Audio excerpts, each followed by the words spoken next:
muster him out, to clear him from the suffocating burden of leadership. "Lord, Captain, you okay?" Weed sounded almost panicked. Nathan gathered himself and finally spoke.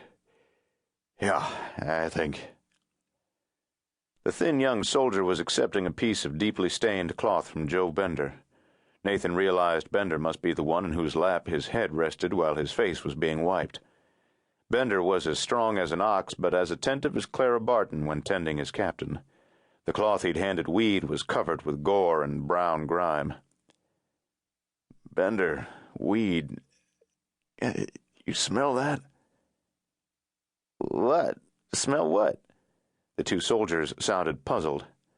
Nathan took a deep breath. "Never mind." Rollins handed Weed a fresh piece of cloth and started pouring water from his canteen over Nathan's face and upper body. Some went in his nose, making him cough heavily. He would have liked a warning. But the rough ministrations were working. He was pulled gently to his feet, and with a little support he was able to stand. Nathan looked down at where the artillery round had detonated. Poor Phoenix had taken almost the entire force of the explosion. He was bent around backward with his hind end attached by just a strip of flesh to his front, the part that had been on top of Nathan. A couple of yards away were the horse's innards and enough other detritus that he knew now where those fecal whiffs had come from. The odor was oppressive now that he was on his feet, and Nathan thought for a moment it might overwhelm him. As his men walked away from Phoenix, he glanced about, taking in the piles of camp ruins, including a ragged Confederate battle pennant. His blue-suited soldiers moved purposefully, ushering prisoners, binding wounds, and going through torn tent fabric, examining papers left in the makeshift Confederate garrison. When the Michigan soldiers realized it was Captain Parker that Weed and the others were tending, they took turns leaving their tasks to walk over to where they could see him and yell encouragement.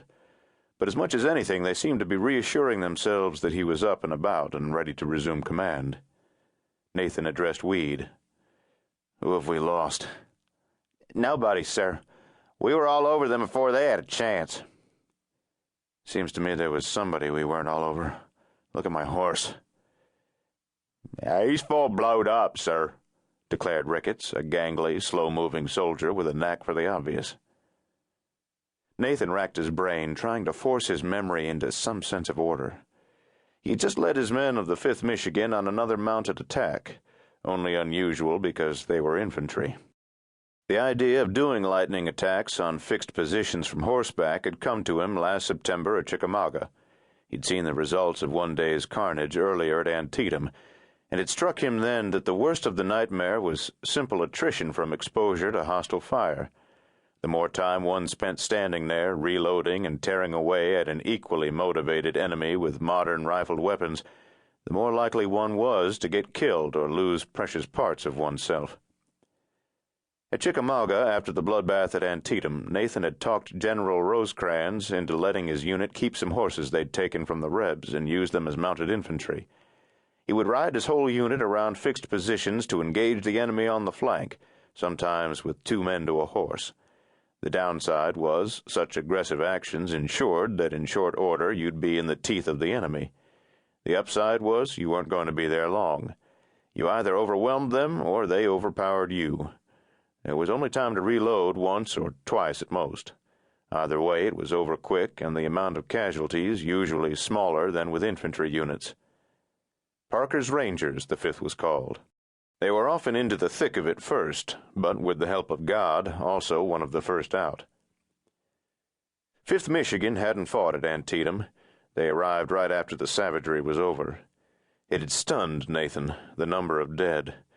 It looked like an entire city full of people had been marched out into the fields and brutally murdered. Blue, gray, men just torn asunder and piled into blood-soaked piles of humanity by the angry hand of Ares. That's when Nathan had decided they must do something to better their chances. The idea wasn't new. There were some other MIs or mounted infantry groups doing the same thing. It wasn't unheard of, but it also wasn't a big part of either side's strategy. There was plenty of regular cavalry, but that was expensive and hard to maintain. The MI was for working men. It was one of the few things that worked at all at Chickamauga before the whole damn bunch of them had to run like hell.